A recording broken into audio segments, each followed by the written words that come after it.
Bonsoir chers spectateurs, chères spectatrices, ceux qui sont là ce soir. Bonsoir à vous tous.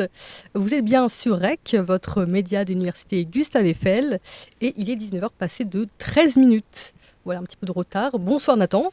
Bonsoir Marie, excusez-nous pour le retard, comme à notre habitude.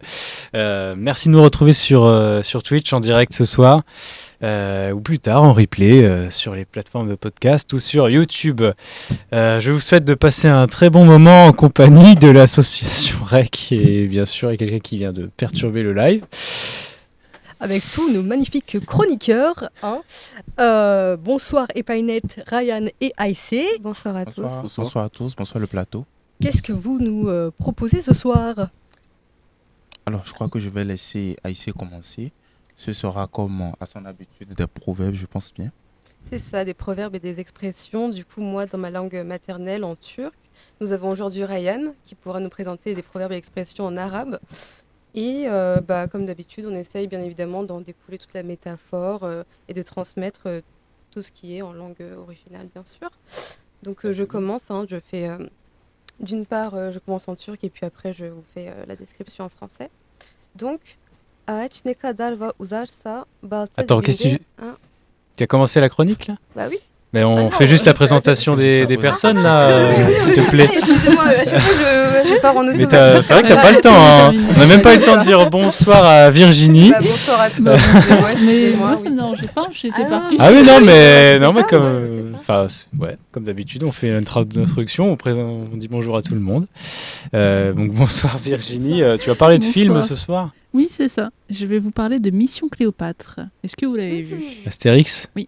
Bien sûr. J'espère que vous avez lu la BD aussi, très important. Oui, je crois que oui, la BD, mais je sais pas si j'ai vu. Ok. Bah, on parlera de tout ça après, justement, et on verra un petit peu. Oui, j'ai absolument tout suivi. Très hâte d'écouter Mission Cléopâtre. Et nous avons également un invité extraordinaire ce soir, un invité littéraire, Monsieur Legrand Bemba Débert, auteur de BD. Bonsoir à vous. Bonsoir Marie.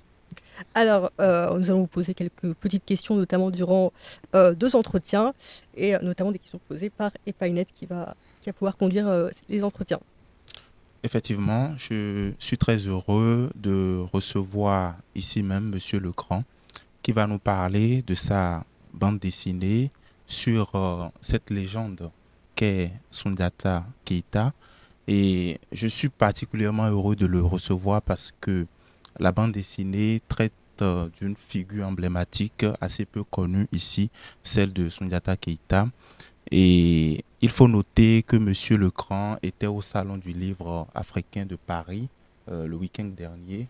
Et cette bande dessinée qu'il a faite s'est vendue comme de petits pains, d'où l'intérêt donc de sa présence ici pour nous parler de sa démarche de création. Comment il en est arrivé là. Alors, pour introduire, je vais parler.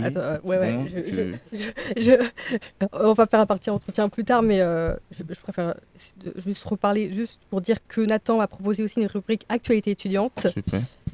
Et je Et parlerai. toi, qu'est-ce que tu vas parler, Marie ? Oui, je parlerai d'oiseaux, comme D'oiseaux ? d'habitude. On change d'oiseau là ? Oui, et d'albatros cette fois-ci. D'albatros. Voilà, donc. Intéressant. Et également un petit jeu en air à la fin que j'ai concocté. T'as préparé le jeu en air ? J'ai préparé un petit jeu en air, ouais. Ouais. On en reparlera plus tard. J'ai même pas eu besoin de le faire, c'est fou ça. Ah oui, écoute, voilà, on essaie d'apprendre. Pas mal, ok. J'ai hâte de le découvrir. Voilou. Bah, du coup, on peut passer maintenant au premier entretien. D'accord, merci. J'avais déjà pris le fil. Du coup, je parlais donc de cette bande dessinée que Monsieur Legrand a faite et qu'il va nous faire découvrir sur ce plateau. Pour introduire, aujourd'hui, chers chroniqueurs, chers auditeurs, nous partons en voyage. Direction l'Afrique de l'Ouest à la découverte d'une figure tout aussi fascinante que fondatrice. Sundiata Keita. Son histoire est celle d'un destin hors du commun. Enfant rejeté, longtemps incapable de marcher, il va pourtant devenir un grand roi, un conquérant et surtout le fondateur de l'Empire du Mali.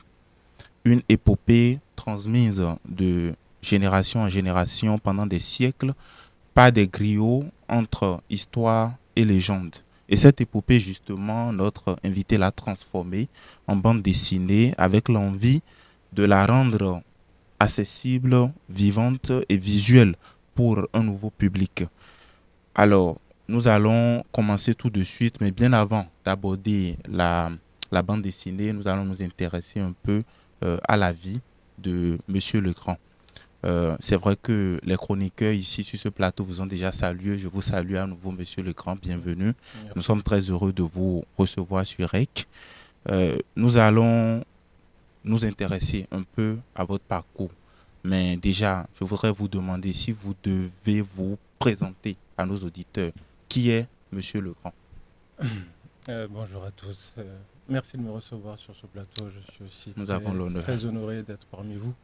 Et moi, je suis Legrand Bemba Débert. Je suis artiste pluridisciplinaire, comme on dit. Donc, j'ai commencé ma carrière par la danse, danseur de rue pendant une vingtaine d'années sur Bordeaux. Donc, j'étais chorégraphe aussi, danseur chorégraphe. Ensuite, j'ai eu la chance d'interpréter l'Africain le plus aimé du monde, qui est Kirikou. Ok. Donc j'étais l'acteur principal de la comédie musicale Kirikou en 2007. 2007, ouais. Où on a pu, Que nous avons regardé justement. les images. Donc ça a été aussi une belle expérience pour moi de pouvoir représenter l'Africain le plus aimé du monde. Oui. Ensuite, en parallèle, j'ai continué à donner des cours de danse sur Paris. Ok. J'ai travaillé notamment aussi à Euro Disney en tant que marionnettiste. Super. Je suis aussi du coup monteur, réalisateur, puisque dans notre métier en tant qu'artiste, quand on n'a pas les moyens, il faut se débrouiller avec ce qu'on a. Donc en passant de spectacle de rue, ensuite Kirikou sur scène. Donc j'ai décidé moi-même de créer ma propre production, on va dire. Ok. Donc après Kirikou, donc ça a été la mise en scène. Donc j'ai travaillé avec Michel Oslo, auteur de Kirikou, puisque j'ai fait Kirikou, donc on est resté amis jusqu'à présent. J'ai pu travailler avec lui à ses côtés en voyant le développement de ses films, que ce soit Azur et Asmar ou Dilili à Paris. J'ai posé des voix aussi sur certaines de ses historiennes dans Dragon et Princesse, qui est la suite de Prince et Princesse. J'ai pu travailler aussi avec Björk, puisqu'il avait réalisé le clip de Björk en 2007. J'étais le chorégraphe et le danseur de Björk, donc j'ai eu l'occasion aussi de rencontrer Björk à cette époque-là. Okay. Et ensuite, moi, j'ai décidé de voler de mes propres ailes. Donc j'ai sollicité Michel Oslo pour pouvoir adapter et créer Prince et Princesse, qui est à la base des films d'animation réalisés en papier découpé. Okay. Et je pense que mon expérience de metteur en scène m'a donné envie mon expérience de danseur de rue m'a donné envie de mettre en scène. Donc je pense que aussi quand on est confronté à la rue, eh bien on devient automatiquement metteur en scène, puisque le public qui s'arrête n'est pas obligé de s'arrêter, puisque les places ne sont pas à vendre. Oui. Et donc je pense que c'est de là où est venue ma passion de la mise en scène. Okay. Et un après-midi, j'avais envie de raconter une histoire à ma manière. Donc j'ai demandé à Michel Oslo si je pouvais adapter ses contes sur scène. Donc il m'a donné l'autorisation. Donc Paris pensait que c'était juste une petite adaptation auprès de centres culturels. Donc, chose que j'ai faite puisque je suis originaire de la ville de Meaux, donc on est voisins. Et donc j'ai commencé à créer un des premiers contes de Michel Oslo avec des jeunes de centres culturels, puisque je viens de Meaux, je viens de la cité, donc je connais tout ce rapport. Et en voyant ce que je pouvais faire avec la jeunesse actuelle, donc j'ai décidé d'en faire un spectacle professionnel. D'accord. Donc j'ai adapté 4 contes du livre, de tout l'ensemble des œuvres de Michel Oslo, 4 contes que j'ai pu réadapter sur scène. Donc le spectacle s'appelle Prince et Princesse. Donc vous pouvez aussi le retrouver sur les réseaux sociaux. Et donc de là commence l'aventure, puisqu'il faut trouver des producteurs, il faut trouver des personnes intéressées. Donc la chance que j'ai, c'est que Michel Oslo, c'est un nom. Donc j'arrive facilement à trouver des producteurs. Je suis produit par Notre-Dame de Paris, donc NDP Project, qui deviennent mes producteurs. En l'espace de 2 ans, le spectacle sort au Théâtre Marigny, qui est sur les Champs-Élysées, et qui suit une tournée de 8 années. Donc en 8 ans, j'ai pu tourner avec ce spectacle. L'avantage de ce spectacle, c'est que j'ai pu vraiment recréer l'univers de Michel Slow, puisque Prince et Princesse, c'est en ombre chinoise. C'est en âme chinoise. Donc il fallait que je trouve les moyens techniques pour pouvoir l'adapter sur scène et pour pouvoir être fidèle le plus possible à la création. Et c'est là où en fait où on apprend qu'avec 3 petits bouts de ficelle, on peut tout faire. Et j'ai décidé donc de l'adapter de cette manière-là. Donc maintenant, il fallait trouver comment le faire. Et je me souviens, dans une anecdote, avoir commencé à faire des tests à la maison, chez moi. Puisque pour faire de la silhouette, il me faut un écran, il faut une source de lumière pour que ça puisse se reproduire dessus. Donc je cherchais vraiment une manière de pouvoir créer un spectacle léger, beau par rapport à l'univers de Michel Slow et facile à tourner. Parce que ce qu'on peut comprendre, c'est que tous les spectacles qu'il y a aujourd'hui, il faut des moyens, il faut un moyen logistique, il faut des acteurs, il faut des... Donc, il faut des... Déjà, on voit très bien que vous êtes à cheval entre plusieurs arts, la danse, la mise en scène, etc. On pourrait peut-être vous poser la question de savoir, est-ce que vous aviez reçu une formation particulière pour mener toutes ces activités-là que vous menez qui vous réussissent si bien? Ouais, je pense que je suis autodidacte. Autodidacte, en tout cas, la danse fondamentalement autodidacte. Oui, fondamentalement autodidacte. J'ai commencé par la danse de rue. Ensuite, j'ai fait une formation quand même d'art visuel à Nantes, où je cherchais à être réalisateur. Donc, j'ai pu faire ça pendant 2 ans. Mais entre-temps, j'ai eu le casting de Kirikou, donc j'ai dû arrêter. Mais principalement, je me suis toujours autogéré. J'ai toujours cherché à comprendre et à trouver des solutions par moi-même. Et je suis aussi, je suis très cinéphile, donc j'ai essayé de mélanger en fait tous mes univers et créer le mien en fait. D'où le spectacle Prince et Princesse qui a vraiment eu un fort succès puisque j'ai dû créer toute une mise en scène, toute une nouvelle mise en scène pour les acteurs pour qu'on puisse vraiment tourner avec ce spectacle. Donc c'est des acteurs qui évoluent derrière un écran avec un vidéoprojecteur qui est derrière, donc eux ils jouent entre l'écran et le vidéoprojecteur. Et pour éviter d'avoir des décors à transporter, j'ai tout créé en numérique puisque je viens du dessin. Donc tous mes décors étaient numérisés. Ça fait que mes acteurs jouaient entre l'écran et le vidéoprojecteur. Ce qui m'a permis de tourner pendant 8 ans puisque je me déplaçais avec un vidéoprojecteur, un cyclorama et 8 acteurs. Et tous mes décors étaient projetés. Donc c'est vrai qu'à l'époque, ça faisait peur puisque les gens ne connaissaient pas ce type de spectacle. Mais j'ai pu tourner pendant 8 ans avec ce spectacle. Ok, c'est très bien. En tout cas, vous avez, si on doit faire le panorama de tout ça, un CV long comme le bras, c'est très bien. Alors, j'allais vous demander, vous avez, c'est vrai, déjà commencé par aborder les difficultés qu'il peut y avoir dans ce type de métier. Je ne sais pas si vous voulez étendre un peu, nous parler encore des difficultés, mais ma question sera de savoir si vous avez des soutiens ou si vous évoluez sur fonds propres.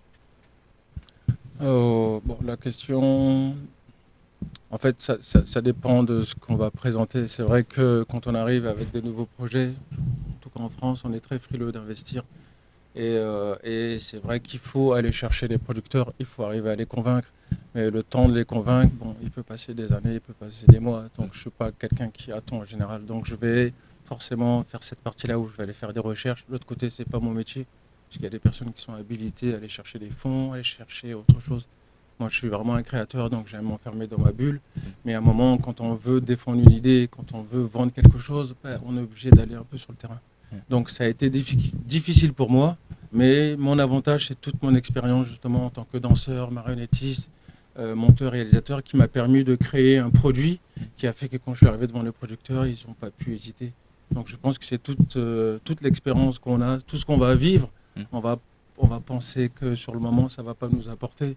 Mais avec le recul, quand tu assembles tout, tu remarques que en fait, c'est toutes ces étapes-là, qu'elles soient bonnes ou mauvaises, qui t'ont permis d'accéder à ce niveau-là. Je sais qu'aujourd'hui, si je n'étais pas passé par tous ces chemins, j'aurais jamais pu créer Prince et Princesse parce que j'avais pas la base de mise en scène. Mais la mise en scène, c'est le spectacle de rue qui me l'a emmené. Donc je pense que dans la vie, on fait face à des choses et on ne se rend pas compte que c'est juste des bagages. C'est qui vont nous préparateur. Comment ? C'est préparateur. C'est fait. préparateur, tout à fait. Tout à fait. Ça prend le temps que ça prend, mais aujourd'hui, si j'arrive à faire ce que je fais, c'est par rapport à tout ce que j'ai pu traverser, que ce soit bon ou mauvais, quoi qu'il arrive, puisque avec le recul, je me dis, je peux monter mon film, je peux être chef-op, je peux être de l'autre côté, je peux être technicien. Et en fait, c'est toutes mes expériences qui se sont accumulées et qui m'a permis de créer un spectacle comme Prince et Princesse que j'aurais pas pu créer 10 ans avant. Impossible que j'aurais pas pu créer 10 ans avant. Et même cette partie en tant que danseur de rue, c'est le relationnel avec le public. Il faut arriver à attirer les gens pour qu'ils puissent assister dans le spectacle, mettre 1 euro, 2 euros dans son chapeau. Donc tout ça, toute cette expérience m'a permis d'être là aujourd'hui et de faire ce que je fais. Ok, c'est très impressionnant. Je ne sais pas si nos chroniqueurs ont des questions à vous poser déjà sur ce niveau de l'entretien.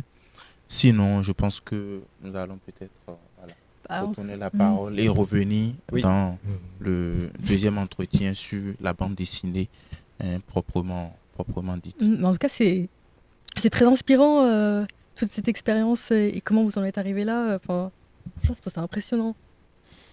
Merci. Ouais, on aura l'occasion de reparler de la BD juste après. C'est ce qui m'inspire le plus comme question. Du coup, dans le deuxième entretien, Ouais. Ok. Et bah, dans ce cas-là, on va passer à la chronique d'Aïssé et Ryan, qui vont nous parler de citations. Alors d'expression. D'expression, et voilà. Des citations, hein, je vais les citer, donc oui, tu as tout à fait raison. Et oui, du coup, comme je l'ai dit précédemment, avec Epainet, d'habitude, on traduit des expressions, moi en ma langue maternelle, en turc, Epainet en langue fon. Et Ryan aujourd'hui nous rejoint pour traduire des proverbes et des expressions en langue arabe. En arabe, du coup. Et voilà, on essaie de transmettre toute la métaphore qui en émane. Donc je vais commencer par vous dire l'expression en la langue originale et puis je vais détailler. Je sais pas si quelqu'un reconnaît le téléphone qui sonne là. Dans mon sac rouge. Oui, faut t'enlèves tout. Excusez-nous. Du coup, alors je dis. Ağaç ne kadar uzarsa balta dibinde hazırdır. Qui veut dire peu importe la taille de l'arbre, la hache ne quitte jamais son tronc.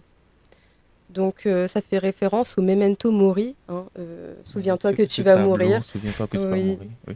Donc qui remonte à l'Antiquité. D'ailleurs, plus je traduis des expressions, je sais pas toi, mais plus j'arrive à plus me l'accaparer et plus je traduis plus mot à mot. Genre j'arrive à plus sortir de ce mécanisme. Donc voilà, revenons à l'Antiquité du coup. Horace, dans ses odes, développe le célèbre Carpe diem, qui est une réponse au memento mori. Donc profiter du moment présent. La mort est inévitable.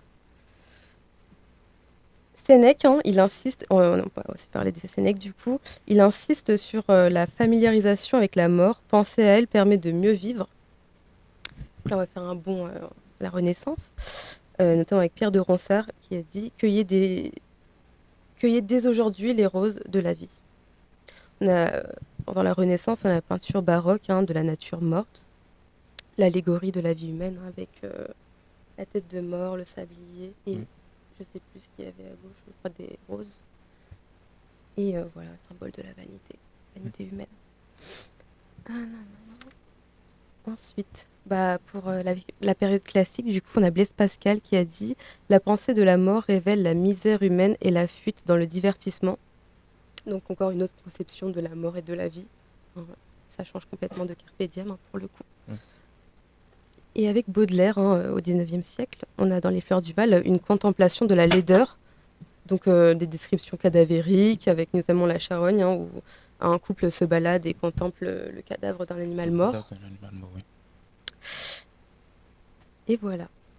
Grosse ambiance. Oui, c'est pas une expression la plus joviale, mais elle nous remet un petit peu, il nous enracine, dire. Oui. Justement. Ouais. Mais ouais, justement, le carpe diem et la fuite dans le divertissement, je trouve que c'est un peu la même chose, hein. Enfin, ça se rejoint. Parce que Oui. cueillir le jour, c'est techniquement profiter et se divertir avant la fin. C'est ça, mais Ouais, dans Carpe Diem, en fait, on valorise ça. Alors que Blaise Pascal, c'est mal. Enfin, le Carpe Oui, Diem, Carpe Diem, c'est cueille la vie et Oui. tant que tu peux encore. je suis pas Et sûr que c'est Pascal amusant le parce dise dans le que- sens où Bah, Pascal, il a c'est une pas vision bien de se très divertir. Bah, il a une vision très janséniste, tu vois, genre. Ah bon? Il Bah. a une vision chansoniste. Voilà. Bon. Du c'est coup, ça. ça fait que lui, il préférait qu'on reste tous dans nos chambres et qu'on médite, je Mm. pense, Ouais. plutôt que qu'on profite et fasse la fête. J'ai pas passé assez de temps à méditer, c'est ce qu'il me demandait alors. Bah, t'as bien raison. Et puis, méditer, c'est bien. Et puis, profiter aussi. Je pense que le mieux, c'est le juste milieu quand même. Et Carpe Diem, ça a été repris aussi sur des bracelets, on voit souvent, ou des carnets. Enfin, c'est un peu la phrase, justement. C'est vrai que ça rend bien. à Là, je chaque trouve fois, qu'on et le oui, voit c'est quand la même princesse assez de souvent Clèves, passer quoi. en bijoux. C'est une phrase, Oui. même si beaucoup ne savent pas justement la traduction précise, Mm. ils ont tendance à la porter, oui, comme un mantra pour leur vie ou quelque chose comme ça. Je suis d'accord. Et- Moi, pendant longtemps, je l'ai beaucoup vu, mais Oui, en j'en bracelet connaissais surtout, pas, je voyais beaucoup ouais. passer. Et en fait, peu de gens, je pense, s'attardent vraiment sur la signification pure du mot et tout ce que ça engendre après. Totalement d'accord avec toi. Merci pour ton intervention. Alors, deuxième expression, alors j'ai envie de dire proverbe plutôt. C'est pas citation, attention. Et c'est pas. Oui, Pas si, citation, c'est alors, une ouais. citation aussi en même temps. Alors, je l'ai dit en turc du coup. Sabır acıdır, meyvesi tatlıdır, qui veut dire la patience est amère et son fruit délicieux. Je vais faire notamment référence à La Fontaine, dans sa fable Le lion et le rat. Donc, Ah, je connais celle-là. Enfin, Ah, une que je connais. oui, c'est là qui commence avec on a toujours besoin d'un plus petit que soi. Ouais. Et elle finit surtout par la morale. Patience et longueur de temps font plus que force ni que rage. Donc c'est l'image en fait de ce lion qui se fait attraper dans un filet et il se débat, il fait tout pour sortir. Et la souris en fait elle sort de la terre et elle ronge petit à petit et elle arrive à le délivrer. Donc c'est un peu une petite morale comme ça quoi. Et j'ai envie de finir du coup sur des petites expressions qui invoquent notamment le symbole de l'air. Havada kalmak qui veut dire avoir la bouche bée, mais littéralement ça veut dire rester en l'air. Rester en l'air en turc c'est bouche bée. Bouche bée. Havaya girmek qui veut dire entrer dans l'air, c'est ne plus se sentir, avoir les chevilles qui enflent. Et Havaya bozmak c'est une façon de dire pomper l'air. Voilà. Et on a aussi hayal meyal qui veut dire que tout est flou. Mais en turc, on a cette spécificité de quand on tourne quelque chose en dérision ou que quelque chose est pas très clair, en fait, on ajoute un M et on répète le mot. Par exemple, si il fait froid et que on me dit oui, tu devrais mettre une veste et que moi je dis ah non, j'ai pas envie de mettre une veste, je peux dire ah non, j'en veux pas de cette veste, de cette meste. En fait, c'est vraiment très courant en turc de faire ça. Ok. Donc voilà, j'en ai fini. Ok. Bah, merci Alice. Moi, c'est beaucoup moins élaboré qu'elle déjà. J'ai pas trouvé toutes les références littéraires. Si je vais pouvoir en chercher un peu. Non, Mais t'inquiète pas. j'ai 3 proverbes en arabe. Ils sont un peu humoristiques. Vas-y. C'est drôle. Bon, Du du coup, coup, l'ambiance, on en a besoin. Vas-y. c'est vrai. Après moi avec C'est le vrai que memento ça va mori et tout, changer un vas-y, Fais-nous rire, installe vas-y. la joie un petit peu. bon, on va commencer par premier. Donc en arabe, c'est la Djouza Hakmet Saraq. Ça veut dire c'est la vieille qui a attrapé le voleur. Déjà. Ok. Donc, je pense que vous comprenez, sans que j'ai besoin d'expliquer. C'est assez absurde. Une vieille qui attrape un voleur. Ouais, En fait, mais c'est non, la c'est vieille, l'inverse. c'est C'est l'inverse. l'inverse, Ouais, c'est ah, c'est vrai que oui, c'est vrai, oui. Oui. Ça va. Du coup, c'est assez absurde, c'est humoristique. Si je peux faire une comparaison littéraire, vite fait, ça ressemblerait peut-être à un personnage de Rabelais. Hmm. Voilà. T'as le droit de t'arrêter sur ça, oui. Ouais. Oui, non, C'est mais ce que je ok, vais faire. ok. C'est ce que je vais faire. Bon, Bah, très deuxième intéressant. expression. Celle-là, je la dédie à mon ami Alexis qui regarde le stream. Ah ouais? C'est parfait, c'est parfait, je sais ouais, qu'il est c'était dans le chat. parfait. Parfait. Ah ouais. Commente voir un peu dans le chat au cas où. Alexis. Bon, du coup, l'expression, c'est Tahanna al-Fartas men al-Hak ras. Ça veut dire le chauve n'a plus besoin de se gratter la tête et il en est bien heureux. Du coup,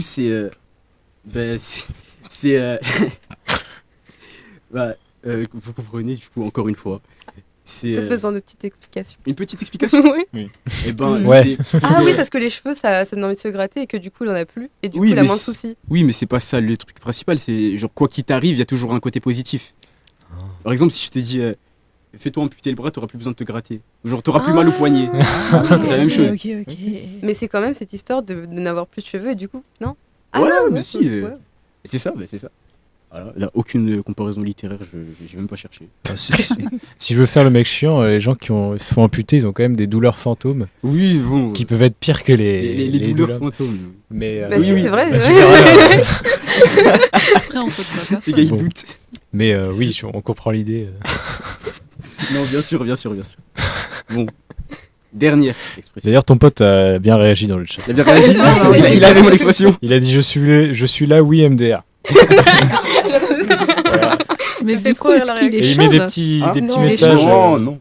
Il y a un Faut chat que je avec lui des lunettes dédie dessus. ça. Non, mais t'inquiète, c'est une blague entre nous, t'inquiète. Du coup, C'est bon, au cas où. dernière expression, troisième et dernière, c'est passé vite, mais bon, c'est pas grave. La dernière, c'est Sketnalo d'Khel Hmaro. Ça veut dire, on lui a rien dit, on lui a pas fait de reproche, il a fait rentrer son âne dans la pièce. Ok. Donc là, en gros, c'est Son âne. son âne, oui. L'animal. Un âne, l'animal. Ok. Ok, c'est une représentation de. Il a fait rentrer. En fait, il a dit quelque chose. Non, De pas oui, important. peut-être, mais l'explication la plus courante, ce serait que on a été trop sympa avec lui, on lui a trop donné de bonnes choses, il a ramené toute sa famille, tous ses amis. Ah, il a ok. ok, Pour ok, qu'ils j'ai demandent compris. tous la même chose. J'ai compris. Ah, c'est drôle. Bah, en ok. français, ça On lui a pourrait- tendu le doigt et Exactement. il veut prendre Oui, tout le oui, bras, oui. quoi. Ouais. Et la Il veut crémaillère, s'emparer du bras. La Il main- veut le beurre et l'argent du beurre. c'est ça. Exactement, Et la exactement. Et la crémière. Le cul de la crémière, c'est ça la suite. Oui. Bon, Ah, bah ok, voilà, ok, c'était ok. mes expressions. Bah écoute, Super. super. Bravo. Bah, merci beaucoup. J'espère De que rien. tu reviendras aux prochaines émissions avec plaisir en tout cas. Et puis, D'autres expressions, quoi. bah ouais. Ouais, Ouais, ouais. ça me donne Ouais. des idées. Ça. Ouais. Je vais chercher moi peut-être des expressions. Mais vas-y, Je vais réfléchir. carrément, mais joins-toi à nous. C'est sec, ouais, non, mais tout le monde peut rejoindre. Hein. Je suis la prochaine, c'est ça. T'es la prochaine. Mais oui. À qui le tour À qui le tour Bah, qui c'est le à toi, tour, non sur le fil, bah oui, poursuivons avec Marie. Bah écoute, on a Allez, hâte Marie. de savoir les noms d'oiseaux que tu vas sortir encore ce soir. Et bah, comme j'ai annoncé tout à l'heure, je vais vous parler de l'albatros. Albatros. C'est un film Non, c'est un oiseau. Je vais vous parler de l'albatros qui est un de mes oiseaux préférés.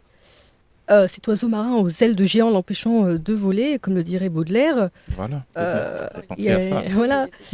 Et à l'envergure si importante que lorsqu'il est dans les airs, et il est très grand dans les airs. Hein. Je me relis là, je me rends compte que c'était le bazar. Mais envergure qui peut d'ailleurs atteindre 3,50 m chez Albatros hurleur. Donc, ce qui fait en fait l'un des oiseaux en fait l'oiseau le plus grand au monde volant, évidemment. D'ailleurs, j'ai appris pendant mes recherches que l'albatros, qu'il existe en fait une albatros cam qui filme 24 heures sur 24 des albatros qui vivent en Nouvelle-Zélande, pays qui en abrite le plus. Et cette albatros cam qui existe depuis 2019 est disponible si vous voulez sur YouTube gratuitement sur la chaîne Cornell Lab Bird Cams. Et ainsi, en fait, vous pourrez aller surveiller en fait les bébés albatros parce que j'ai regardé un petit peu et en fait, on voit surtout les bébés albatros qui attendent en fait le retour de leurs parents. Bon, c'est pas très intéressant pour la nuit, on voit pas grand chose, mais quand j'ai regardé pendant le jour, en fait, c'est juste vraiment le petit bébé albatros qui est tout seul, qui juste attend le retour de ses parents et c'est très mignon quand ils reviennent parce que du coup, c'est vraiment des moments de tendresse. Donc voilà, si vous voulez voir des interactions mignonnes, enfin, au bon moment, bah, vous pouvez voir cette cam. Franchement, c'est pas mal, c'est plutôt mignon à voir. entre deux replays de rec sur YouTube. Voilà, vous allez regarder. Alors, les albatros sont souvent confondus avec ses cousins, le goéland et mouette, apparemment. Et en fait, l'albatros est théoriquement impossible à observer le long du littoral français. Mais si vous êtes chanceux, vous pouvez en croiser un au large, une espèce d'albatros qui possède une caractéristique physique très intéressante. C'est albatros, et là je vais retrouver le nom plus tard, hein, mais ça arrive très fort. Parce qu'en fait, en général, le albatros, il est plutôt friand des climats et des vents de l'hémisphère sud. qui sont assez puissants en fait pour lui permettre de planer sur de longues distances.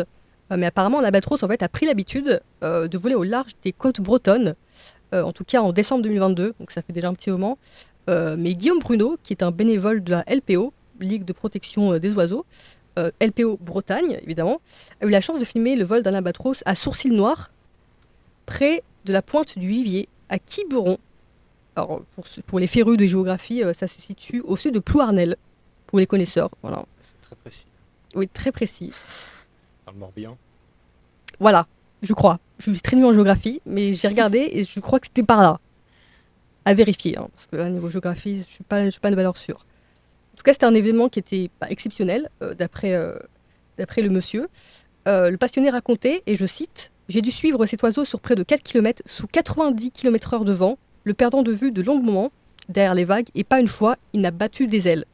J'ai passé plus de 5 minutes avec un albatros sur son local patch. Quel bonheur, un rêve de gosse. » Fin de citation. Donc voilà, pour vous dire en fait à quel point en fait, c'est fou de voir un albatros sur les côtes françaises. Ce passionné était vraiment, j'ai envie de vous dire, sur le cul en fait, d'en voir un. Mais alors du coup, qu'est-ce qu'un albatros au sourcil noir ? Et oui, drôle de nom quand même. Et bien, je vais vous expliquer pourquoi. Comme son nom l'indique, en fait, l'albatros à sourcil noir en fait, est reconnaissable à une trace noire visible juste au-dessus de son œil, qui rappelle en fait un trait de mascara. Donc ce regard sombre en fait ressort sur le plumage qui est du coup majoritairement blanc de l'oiseau, à l'exception de son dos, de sa queue et de ses ailes qui sont eux noirs. Ah mais en fait j'aurais dû donner la photo à la régie, mais pour vous montrer un petit peu. Ah oui, mais oui, bon, on voit absolument rien. On va zoomer un peu. C'est une giga mouette. Ça ressemble Giga vraiment à goéland. un Oui, voilà, c'est moi qui les confonds avec le goéland, mais voilà, il y a ces petits sourcils noirs là. Ah ouais, il fait sérieux, hein. C'est une mouette maquillée, quoi. Ouais, non, ouais, on dirait qu'il fronce un peu les sourcils. C'est pour une le coup. mouette, La mais- métaphore de Baudelaire, quoi. Vénère. Ça c'est l'albatros du coup à sourcils noirs celui-là. C'était sourcils noirs, oui c'est ça. Je suis perdu. En tout cas, il mesure environ 90 cm de haut pour un poids de 4 kg pour ce type d'albatros. Il est reconnaissable à son imposante envergure qui atteint 2,4 mètres de l'extrémité d'une aile à l'autre. Donc je sais pas en fait si vous vous rendez compte en fait à quel point c'est grand. Pour faire une comparaison en fait, imaginez en fait une personne de plus de 2 mètres à l'horizontale volant au-dessus de vous. Je sais que c'est pas facile à visualiser, mais c'est grand. Déjà quelqu'un de 2 mètres, la verticale c'est grand, alors imaginez juste au-dessus en train de voler au-dessus de vous. C'est grand. Et c'est lourd, un truc comme ça. 4 kilos, 4 kilos. un beau Wow, bébé. C'est un poids plume. Pas mal, pas mal. Ah ouais, Genre en bande de tambour.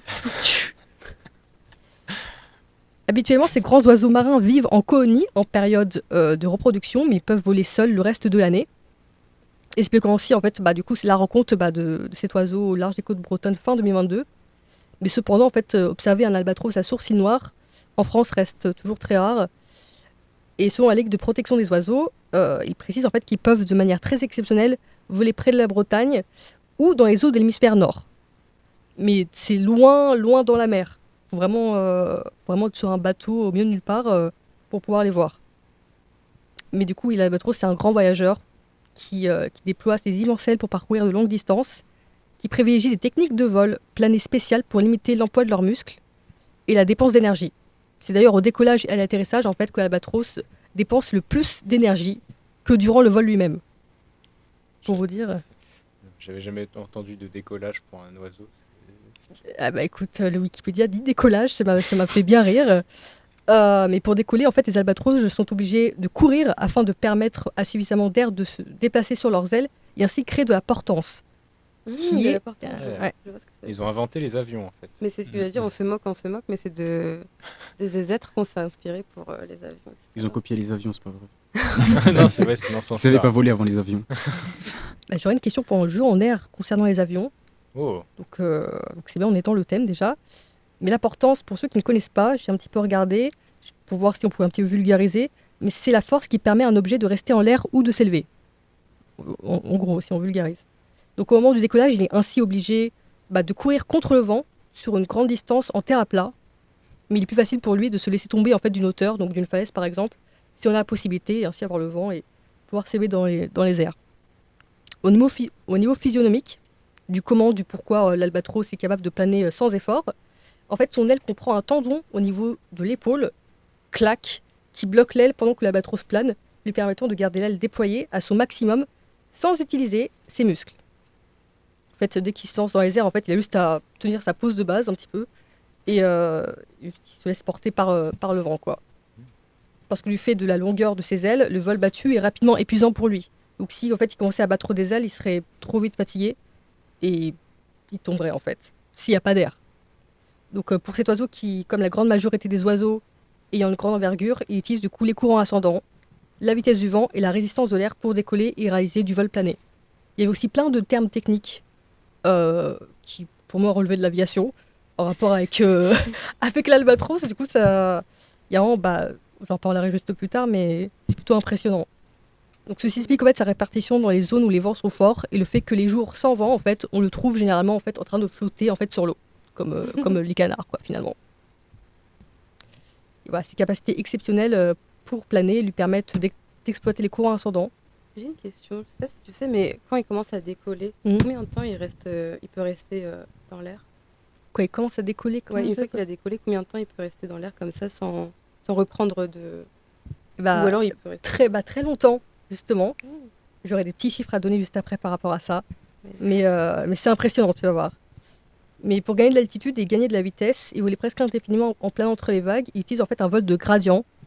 Alors là, pour le coup, j'ai pas recherché parce que... si j'ai recherché vol de gradient, mais je n'ai rien compris. Donc, je vous invite à faire des recherches parce que c'est impressionnant également. Voilà, mais cependant, ils sont dépendants des vents et des vagues pour se déplacer. Leurs longues ailes et leur faible musculature ne leur permettent pas de soutenir un vol battu pendant longtemps. En fait, je me rends compte que je me répète. Mais c'est pas grave. Mais oui, c'est la même chose. Pas grave. C'est les copier-coller, ça. Mais non je change Ah Les albatros atteignent la maturalité. Non, c'est pas ça. Maturité sexuelle à 5 ans. Mais ne commencent à se reproduire que quelques années plus tard. Parfois même à 10 ans, en fait, ils commencent à se reproduire. Les jeunes non reproducteurs passent beaucoup de temps à pratiquer des rituels amoureux qui sont apparemment compliqués, notamment les danses. Alors j'ai pas regardé, j'aurais dû regarder, mais je pense que ça va être très intéressant à voir. En gros, ils s'entraînent pendant qu'ils sont pas en recherche de partenaires, ils s'entraînent à faire leur danse. Ils ont tout un répertoire, vraiment des comportements de parade à comprendre comme l'épouillage, les claquements de bec et des cris spécifiques. Donc quand un jeune oiseau en fait revient à sa colonie après toute son expédition, un petit peu son caractère développement, on peut dire. Il danse avec de nombreux partenaires, mais au fil du temps, le nombre de partenaires va diminuer, jusqu'à qu'un seul de ces partenaires en fait, est choisi et le couple est ainsi formé. Un peu un job dating, j'ai l'impression. Les deux oiseaux vont alors développer leur propre cri et moyen de reconnaissance qui leur sera unique. Donc la parade amoureuse peut durer un bon quart d'heure, avec une chorégraphie fort complexe, donc c'est pour ça que l'entraînement est important. Et plus les couples se fréquentent, plus ils harmonisent leurs gestes au fil des années. On pense que l'albatros utilise ces rituels complexes et élaborés pour être sûr de choisir le bon partenaire et pouvoir le reconnaître, puisque la ponte de l'œuf et l'élevage du poussin sont très longs et difficiles. La séparation d'un couple n'intervient qu'en cas d'échec de reproduction ou de décès de l'un des oiseaux. Et oui, du coup, les albatros pondent un seul œuf, une fois tous les 2 ans. Et si l'œuf est détruit ou dévoré par un prédateur, ils n'en pondent pas d'autres. Les 2 parents couvent l'œuf pour une période allant de 70 à 80 jours, qui est la plus longue période d'incubation chez les oiseaux. Et le poussin est nourri à intervalles réguliers par les 2 parents, avec des calamars, des poissons, mais aussi de l'huile produite par les gésiers des adultes. Donc voilà. Selon les espèces, le jeune albatros met entre 140 jours, donc environ 4 mois, et 280 jours, donc environ 9 mois, avant de pouvoir voler. Donc ça prend beaucoup de temps. Comme pour beaucoup d'oiseaux de mer, les albatros pèsent plus lourd que leurs parents au moment de l'envol. Donc en fait, le moment le plus difficile de l'envol chez l'albatros, en fait, c'est vraiment quand ils sont leur premier envol. Donc s'ils arrivent à faire leur premier envol, après tout le reste est easy, j'ai envie de vous dire. Mais ils s'envolent du coup sans l'aide de leurs parents.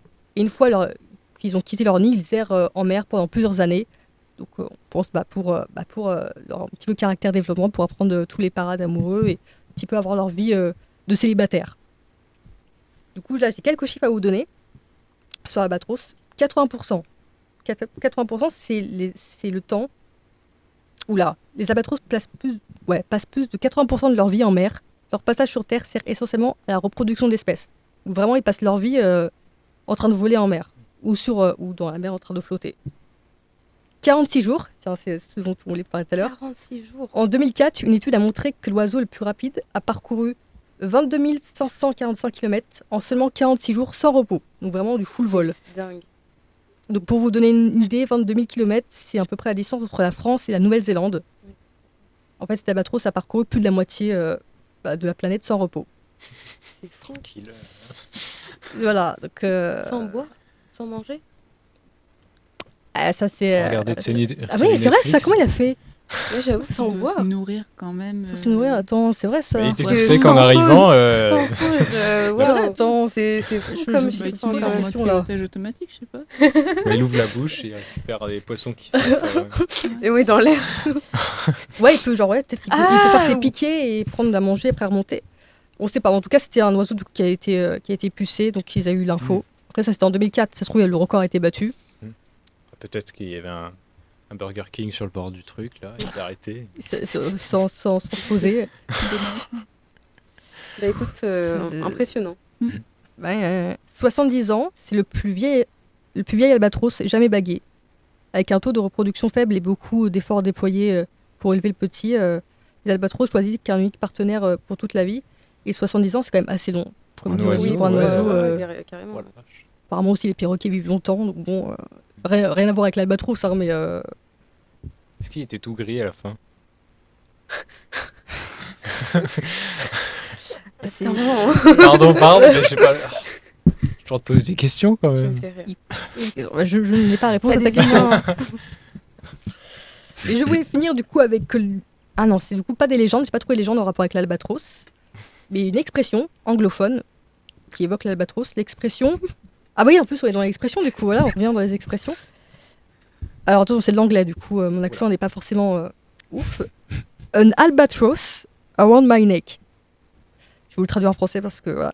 Ce qui donne un albatros autour de mon cou, qui signifie avoir un fardeau lourd et pénible dont on n'arrive pas à se débarrasser. Ok. Souvent quelque chose qu'on traîne depuis longtemps et qui cause des problèmes. L'origine de cette expression vient du poème, attention mon anglais, The Rime of the Ancient Mariner. Si j'essaie de le traduire, je sais pas, c'est pas écrit, mais oui, la rime de l'ancien marineur, marin peut-être, marineur, à vérifier. Écrit par Samuel Taylor Coleridge, poème dans lequel un albatros suit un navire qui part en mer, ce qui est considéré comme un signe de bonne chance. Cependant, le marin, qui est ici le personnage principal, tue l'albatros avec une arbalète, ce qui va maudire le navire et provoquer des malheurs. Et du coup, les membres de l'équipage vont alors faire comprendre aux marins qu'ils le tiennent responsable des malheurs qui leur arrivent. Il lui attache alors le corps de l'oiseau autour de son cou comme symbole de sa culpabilité. Et de cette histoire, en fait, est née l'image de l'albatros autour du cou, utilisée aujourd'hui comme métaphore pour désigner un fardeau dont il est difficile de se débarrasser.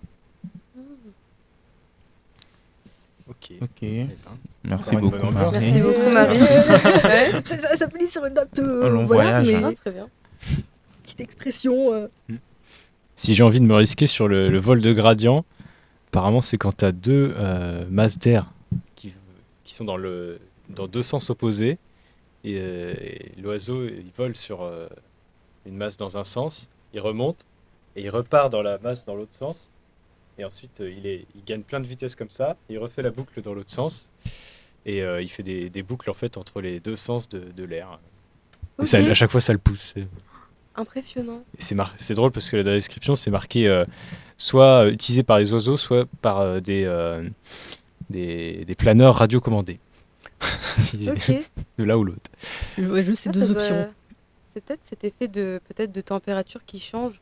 Je sais que dans les zones de turbulence, Oui, souvent oui. c'est deux températures qui se fritent et du coup ça crée une énergie sûrement peut-être, je sais pas. Ouais, c'est ça qui crée les vents. Après, voilà. Je sais pas s'il sent une différence de température. Il doit faire froid dans tous les cas, je crois. Oui. C'est quoi la suite d'Ivoire? C'est une pause? Oui, petite pause. Bah merci alors. Sûrement assommé avec toutes ces infos. Ouais. Pas du Merci. tout. Bah, on vous assommera juste après avec les actualités étudiantes. Et la chronique de Virginie après aussi. Ah ouais? Et le deuxième entretien. Ouais, aussi. le deuxième entretien, le jeu honneur. Ça marche. Et bah à tout de suite alors, Tout après de la pause. suite. Nous sommes de retour et sans plus tarder, on va enchaîner avec un deuxième entretien avec notre invité. La deuxième partie de l'entretien. La deuxième partie d'entretien. Deuxième entretien. Ah oui, c'est vrai qu'il y a écrit entretien deuxième partie, effectivement. C'est pas très grave. Oui, effectivement, Marie, nous allons continuer avec la deuxième partie de l'entretien, toujours avec Monsieur Legrand. Vous avez tous suivi tout à l'heure, et particulièrement Monsieur Legrand, l'essai de résumé que j'ai fait de l'histoire de Soundiata Keita. C'est vrai que je ne suis pas vraiment allé dans les détails, mais pour une personne qui ne connaît pas cette légende, qui ne connaît pas l'histoire de cette figure, de ce personnage qui effectivement a existé, si on vous demandait de raconter l'histoire de Soundiata Keita à une telle personne, que diriez-vous? Alors, l'histoire de Soundiata Keita, comme tu dis si bien, c'est une légende africaine. Soundiata Keita est né d'une prophétie d'un chasseur qui annonce au roi qu'il devrait épouser une femme si laide que personne ne pourrait la regarder, mais que de cette femme engendra en fait le sauveur du Mandingue. C'est vrai qu'en Afrique, on a beaucoup ce genre de légendes. Et à cette époque, justement, les chasseurs qui pouvaient aller chasser dans une forêt d'un voisin doivent en tout cas offrir une part du gibier qu'ils ont chassé. Donc ce chasseur fait ce choix d'aller justement chasser dans cette forêt. Et quand il arrive près du roi, il lui offre sa part de gibier. Mais les chasseurs à l'époque aussi avaient le don de deviner, donc des devins. Donc le griot du roi, le griot c'est un petit peu le conseiller du roi. Le griot c'est celui qui va toujours être proche du roi et qui va être son conseil le plus proche. Va demander au chasseur justement de lui partager un petit peu ses visions. Et dans cette vision, donc, il annoncera justement au roi que 2 autres chasseurs viendront d'ici quelque temps avec une femme laide, je précise, parce que c'est dans toute l'histoire de Soundiata, on précise que Sogolon, qui s'appelle, est bossu et laide, mais de cette femme naîtra le sauveur du Mandingue. C'est une histoire que toute l'Afrique de l'Ouest connaît.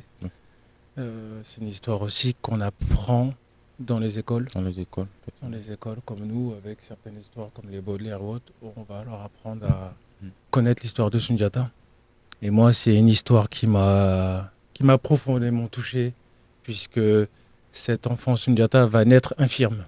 Oui.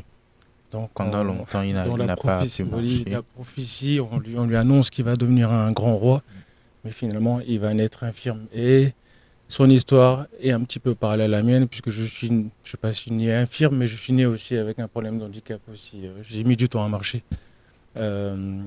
Et justement, de cette histoire, on comprend, la méchanceté aussi des personnes, parce que il va être confronté à la moquerie, oui. Sachant que son père avait déjà un fils de 10 ans. Donc forcément, il y a la concurrence, il y a aussi la marâtre aussi qui va être jalouse, la belle-mère va être jalouse, puisque la belle-mère est belle comme un dieu, donc la coépouse est forcément laide, donc forcément ça crée des tensions. Et cet enfant infirme va devenir le sauveur du Mandingue, et c'est une vraie histoire. Et c'est vrai qu'on a beaucoup de ce genre d'histoires en Afrique, et malheureusement, elles ne sont pas assez mises en avant, pas assez mise à l'honneur pour ma part. Et l'histoire de Soundiata, pour connaître la réalité, Soundiata, tous les contes africains qui ont suivi découlent de Soundiata, que ce soit Kirikou, que ce soit tous les contes qu'on peut lire aujourd'hui, sur tous les auteurs africains, partent de cette histoire de Soundiata Keita. Moi, j'ai découvert cette histoire il y a une vingtaine d'années. Lorsque mon agent à l'époque voulait, quand j'ai fait Kirikou, elle me demandait justement de trouver un nom de scène. Donc elle trouvait que le grand n'était pas approprié, donc elle m'a dit tiens, j'ai montré ta photo à un griot, à un ami griot, et cet ami griot, quand il a vu ma photo, il a dit dis-lui de se nommer Soundiata. Donc de là, moi j'ai commencé à aller faire mes recherches, et quand j'ai lu l'histoire de Soundiata, je me suis dit c'est une histoire qu'il faut que la jeunesse africaine, que toute la jeunesse africaine doivent connaître, puisque c'est vraiment la naissance d'un empire, c'est la naissance de l'Empire mandingue. Donc, moi, mon aventure a commencé à 20 ans où je cherchais comment raconter cette histoire. Il y a eu des BD qui ont été faites, il y a eu des romans qui ont été écrits. D'ailleurs, je me suis inspiré d'un des romans de l'auteur Djibril Tamsir-Niane qui a écrit Sundiata Keita ou les poupées mandingues. C'est pour moi la meilleure adaptation de l'histoire de Sundiata, puisque le travail qu'il a fait, lui, c'est d'aller voir justement tous les griots de chaque village pour raconter cette histoire. Et comme je l'ai expliqué tout à l'heure, les griots sont un peu notre bibliothèque à nous, puisque c'est eux qui gardent tout ce qui a été transmis jusqu'à présent. Et donc le travail qu'il a fait, Djibril Tamsir, c'est d'aller voir justement dans chaque village pour essayer d'avoir des bouts d'histoire de Sundiata. Et quand j'ai lu moi ce roman, je me suis dit, en tant qu'artiste, je me suis dit comment je vais pouvoir le mettre en scène, comment je vais pouvoir le partager en fait, comment je vais pouvoir transmettre ce message. Et moi j'ai commencé par le dessin. Ma première passion en tant qu'artiste, j'ai commencé par le dessin, puisque j'étais en foyer à l'époque, à la DAS. Et quand tu es à la DAS, tu es un petit peu enfermé quelque part. Et ma seule préoccupation, c'était dessiner. Mon échappatoire, c'était dessiner. Donc j'ai commencé à dessiner quand j'avais 13 ans. Et j'ai continué à dessiner après pendant une dizaine d'années. J'ai fait les arts graphiques à Paris 15e. Et après ça, j'ai mis de côté le dessin et je me suis mis dans la danse, comme j'expliquais un peu tout à l'heure. Donc pour revenir sur Sundiata, c'est une histoire universelle pour moi. C'est une histoire où je pense que toute la jeunesse africaine doit connaître. Le problème de la jeunesse africaine aujourd'hui, c'est qu'ils ne connaissent pas d'où ils viennent, ne connaissent pas leur histoire, puisque l'histoire a été faussée. L'histoire de l'Afrique a été faussée, on nous a pas tout dit. Moi-même le premier, même si je suis né en Afrique et j'ai grandi en France, je ne connaissais pas ma propre histoire. Donc j'ai commencé à m'intéresser à savoir d'où je venais, ce qui est important. Donc j'ai commencé à faire des recherches, j'ai commencé à lire aussi, et j'ai appris qu'on avait une grande histoire. On avait une histoire peut-être la plus ancienne. Et ça m'a permis moi de me reconnecter, moi. Ça m'a permis de me reconnecter, donc je me suis dit, à ma manière, comment je vais pouvoir toucher la nouvelle génération, comment je vais pouvoir leur transmettre aussi ce que moi j'ai ressenti. Et il s'est avéré que j'ai perdu l'audition il y a 3 ans. Il y a 3 ans, donc ce que vous pouvez voir là, ce ne sont pas des AirPods, ce sont des implants cochléaires. Donc j'ai été opéré il y a 3 ans, puisque j'ai eu ce qu'on appelle une surdité brusque bilatérale. Donc du jour au lendemain, j'ai perdu l'audition. Enfin, du jour au lendemain. Il y a eu les raisons pour, mais j'ai perdu l'audition. Donc avant ça, j'étais acteur. Donc j'ai joué que ce soit dans les séries, dans les Mystères de l'amour. Pour ceux qui connaissent Hélène et les garçons, la série Hors Noir. Donc du jour au lendemain, je perds l'audition. Et perdre un sens, c'est comme perdre un bras ou perdre la vue. C'est horrible pour un artiste en tout cas, ou même pour n'importe quelle personne. Mais pour un artiste, c'est particulier. C'est comme si on coupait les jambes à Mbappé. Et donc au lieu d'en faire... donc cette perte d'audition m'a été fatale puisque ça remonte à 3 ans. Donc tu n'entends plus, donc tu perds l'équilibre, tu perds pas mal de choses. Et je me suis dit, qu'est-ce que je vais faire ? Je ne me voyais pas apprendre le langage des signes à mon âge, je ne me voyais pas tout recommencer d'une certaine manière. Et je me suis rappelé de cette histoire de Sundiata, de ce garçon qui du coup a été humilié, a été infirme et s'est relevé et quand même devenu le fondateur de l'Empire mandingue. Donc ça m'a remis sur pied, ça m'a remis sur selle et j'ai décidé de raconter vraiment cette histoire-là, mais avec mes compétences qui étaient le dessin. Donc je me suis enfermé pendant 3 ans, étant donné que j'entendais plus. Donc j'ai pu travailler dans un silence de mort, comme on dit. Et j'ai créé la saga, donc 3 volumes de Sundiata Keita. Mais il faut rappeler que pour le moment, nous sommes seulement au premier volume. Les 3 volumes sont écrits et dessinés, mais le premier volume est sorti, je l'ai présenté là le week-end dernier au Salon du Livre, de Paris. Justement. Alors, j'allais vous poser la question de savoir, c'est vrai que l'ouvrage dont vous aviez parlé tout à l'heure, Sundiata ou les poupées mandingues, c'est au programme dans les collèges africains. Moi, c'est une œuvre que j'ai découverte en 5e, je pense, qui nous a été imposée. On a lu ça, on a fait pas mal d'exposés là-dessus. Et vous avez choisi donc de refaire cette histoire-là en bande dessinée, sûrement pour toucher un public enfant, un public plus juvénile, on peut le dire ainsi. Ma question, du coup, c'est de savoir comment avez-vous choisi le style visuel et les couleurs pour illustrer cette légende-là? Le style visuel, c'est déjà c'est ma Cool. patte à moi, c'est mon, Ouais. c'est mon style. J'avais envie de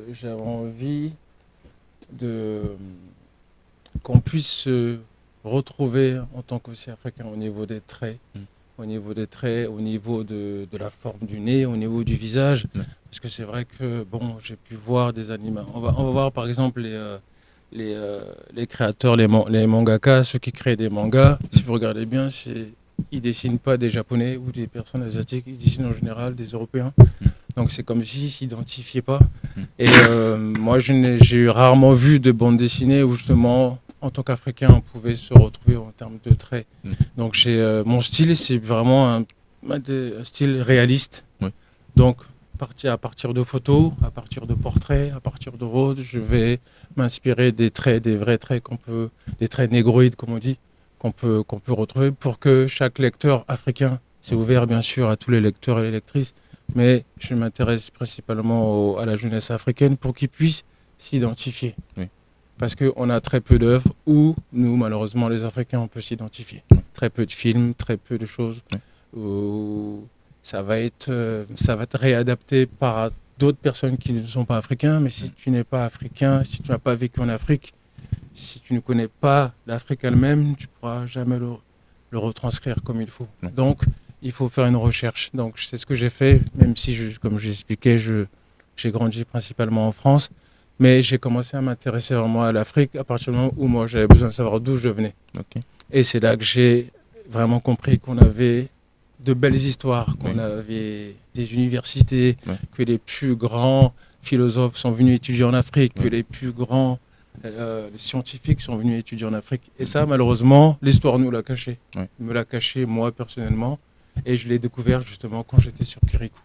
Super. Donc, pareil, donc pour revenir sur le côté couleur et visuel, c'est pareil, c'était de se rattacher à l'Afrique. Quand on va en Afrique, on a ces couleurs-là. On a ces couleurs-là. Donc, je me suis... Qui sont quand même des symboliques. Hein. Oui. Qui sont des symboles. Voilà. Comment? Qui sont des symboles. Oui, c'est vrai, quand on parle de l'Afrique, on parle le côté... Voilà, c'est la chaleur, c'est le sable, c'est toutes ces couleurs-là qui réchauffent. Donc, je suis parti, j'ai fait un gros travail d'abord de recherche avant de commencer à me mettre à dessiner. Par rapport aux recherches, j'allais vous poser la question de savoir si vous aviez pris dans votre représentation des libertés par rapport à l'histoire traditionnelle pour toucher un lecteur plus moderne. Oui, j'ai respecté l'histoire traditionnelle de Soundiata Keita parce que je pense qu'il y a une histoire qui est intacte. Maintenant, comment toucher la nouvelle génération? J'ai créé 4 protagonistes qui sont 4 étudiants. Qui vont à la Sorbonne. Donc 2 étudiants qui viennent du Mali, 2 Afropéens qui sont déjà ici en France. Et ces 4 étudiants vont se retrouver à la Sorbonne, donc dans l'une des universités les plus prestigieuses qu'on a. Et vont découvrir, et leur prof d'histoire va leur demander un devoir une thèse sur leurs racines. Il faut savoir que cette nouvelle génération-là ne connaît, comme je l'expliquais tout à l'heure, ne connaissent pas leur histoire. Donc ce prof d'histoire va leur demander, en tout cas aux élèves qui sont là, de faire une thèse préparée comme une espèce de mémoire sur leurs racines. Et de là, ils vont être visités par ce qu'on appelle nous des génies, les génies chez nous.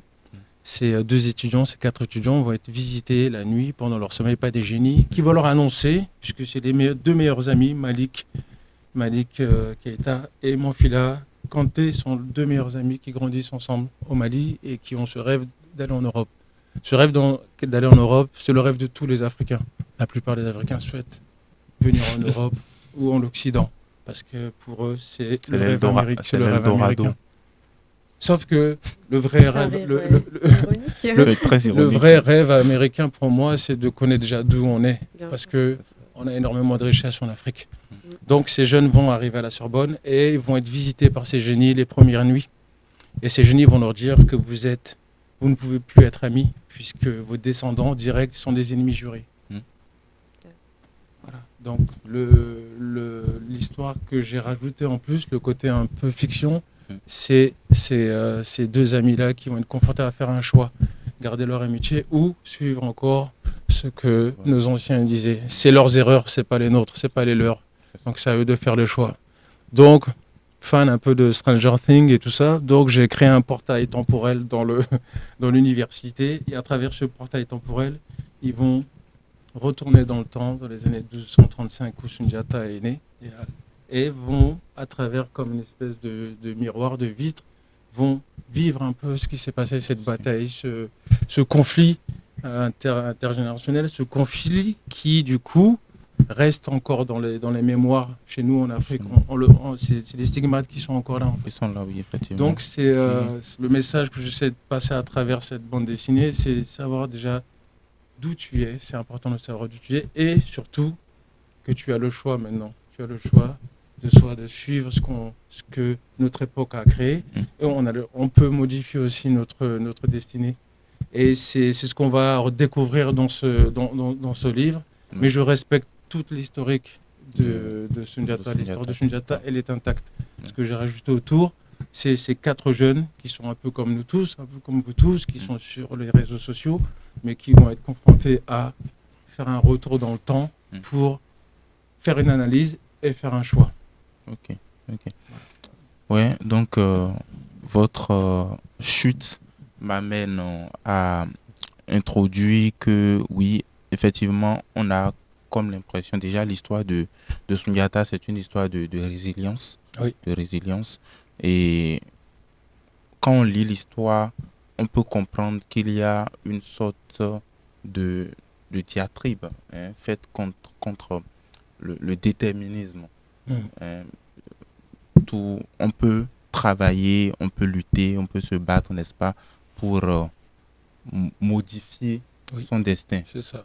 Ce n'est pas l'humanisme existentialiste de Sartre, quoi. On peut travailler pour faire bouger les lignes.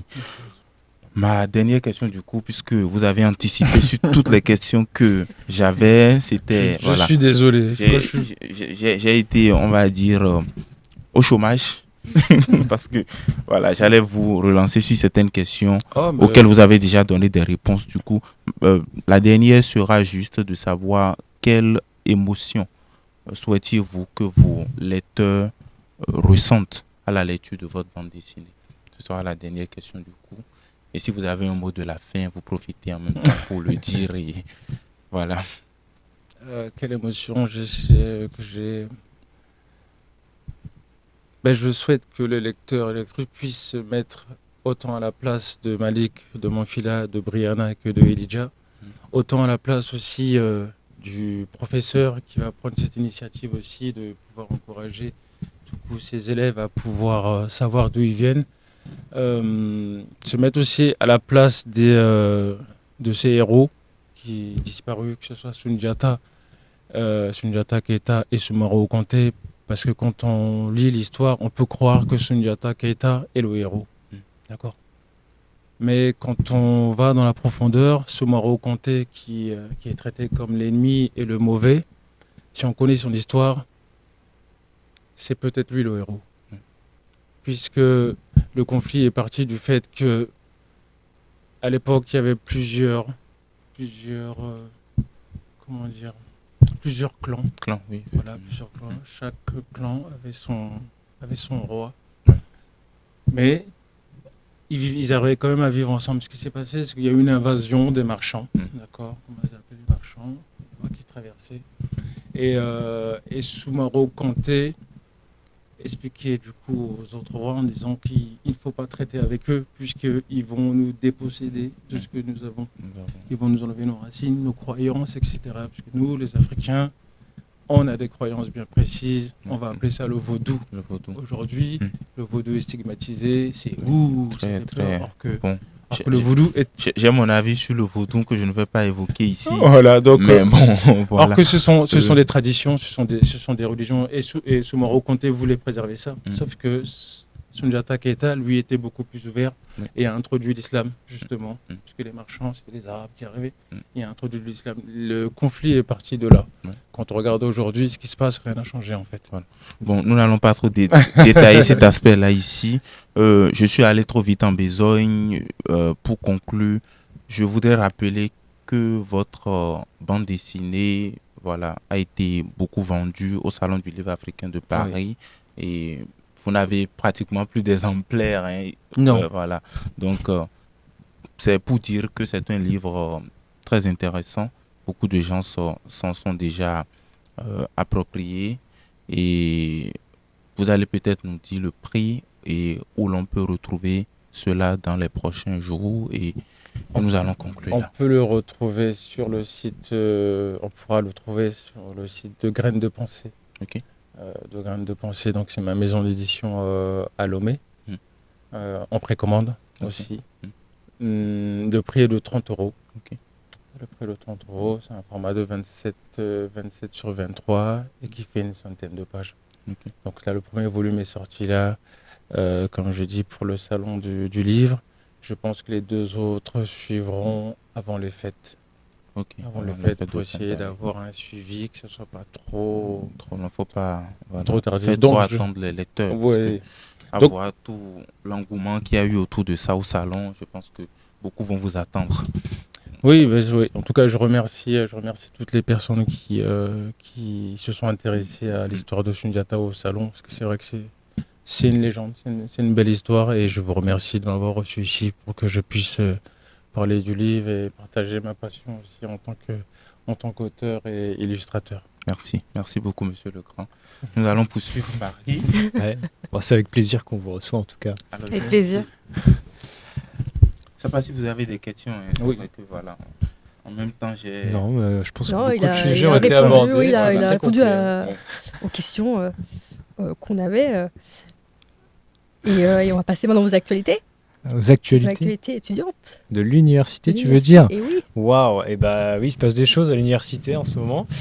J'ai vu que tu avais ajouté des nouvelles actualités, Marie. sur Bah la oui, liste. parce qu'ils n'étaient pas sur le doc. Du coup, Wow. j'ai... Bah, merci d'avoir les avoir trouvés, parce que je n'avais pas trouvé. Donc, vous avez déjà parlé à la précédente édition des actualités.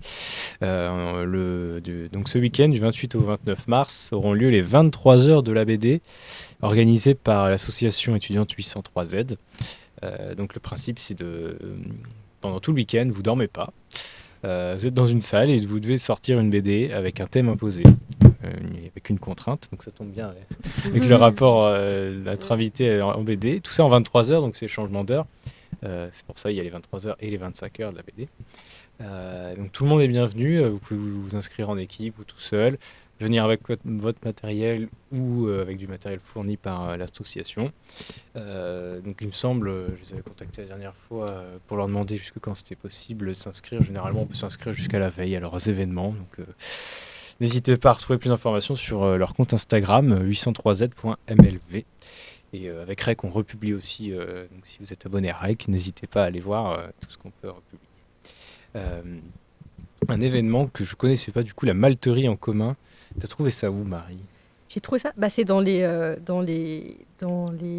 posts republiés par REC. Ah oui? Bah, oui. j'ai pas dû bien comprendre ce que je lisais alors. Ouais, apparemment, mardi. Ah oui, d'accord, je vois, oui. Donc, c'était l'événement de l'association Cop à Prendre qui était annulé. Donc, ils ont un club de brasserie apprenante. Et donc, l'événement a été annulé, mais ils ont quand même voulu présenter leur cuvée et donc pour faire un petit événement mardi 31 mars 17h pour présenter leur bière faite avec de l'orge bio et locale. Une bière Séné-Marnaise du coup. Pour un autre événement qui sera fait par 803Z également, le vendredi 3 avril. Vous pourrez retrouver à partir de 18h30 la remise des prix de la Game Jam, donc un événement qu'on avait parlé la dernière fois. Donc c'est à peu près comme les 23 heures de la BD, mais avec un jeu vidéo. Et donc ils vont présenter un peu les gagnants. Il me semble même qu'ils font une diffusion en direct, donc n'hésitez pas à aller voir ce qu'ils proposent. C'est toujours 803Z. une autre association de l'université qui organise une soirée cinéma, et c'est Dice Eiffel avec la mission agriculture qui mercredi 8 avril à 18h vous propose ici même à la maison de l'étudiant un film, projection du film Donjons et Dragons. Si je mélange les mots, ça c'est pas bien. Et l'idée, c'est aussi de peindre sur des figurines et donc d'entrer dans l'univers de Donjons et Dragons. Voilà, faire une initiation au jeu de rôle. Donc il faut s'inscrire et toutes les infos, c'est sur le compte Insta de Dice et de la mission agriculture. Le B2FL organise toujours des apéros tous les jeudis soirs, donc en ce moment. Désolé, vous ne pourrez pas y aller. En ce moment, et les jeudis 9 avril et 30 avril à la maison de l'étudiant, avec chaque fois avec une association étudiante. Donc le 9 avril, ce sera avec l'association DIL Kessi et le 30 avec le B2SHS, donc sciences humaines et sociales. Donc, l'idée, c'est de rencontrer d'autres personnes, d'autres horizons et de se retrouver autour d'un apéritif. Voilà, pas de citer de boisson en particulier. Plein d'infos toujours sur Instagram, bien sûr. Une dernière actualité, et celle-là, tu l'as pas trouvée parce qu'elle est sortie aujourd'hui. On l'avait reçue le 5 mars, c'était Olivia qui organise cet événement. La vice-présidence étudiante organise une Pride universitaire. Donc, pour ceux qui ne savent pas, une Pride, c'est un événement pour mettre en avant la communauté LGBT et compagnie. Et donc là, ça se passera le jeudi 2 avril. Et ça sera au Resto Crous de Copernic, donc ici à l'université. Pendant la pause à partir de 11h30, et l'idée c'est qu'il y ait des happenings, donc en gros je vais pas tout spoiler, vous pourrez voir ça pendant votre pause déjeuner, et donc allez voir aussi peut-être un petit défilé dans le bâtiment des fiertés avec des goodies, des petits drapeaux, etc. Donc si vous avez envie de mettre en avant votre diversité ou tout simplement de soutenir l'événement, n'hésitez pas à venir jeudi 2 avril à partir de 11h30. C'est jusqu'à 14h à l'université ici à Copernic. D'ailleurs, on y sera, n'est-ce pas ? On y sera, et ça dépendra de ce que vous avez envie de faire, l'équipe. Vous pourrez filmer, vous pourrez... pourquoi pas, Ce serait cool, ouais. on pourrait se croiser en tout cas si les viewers ont envie de s'y rendre aussi.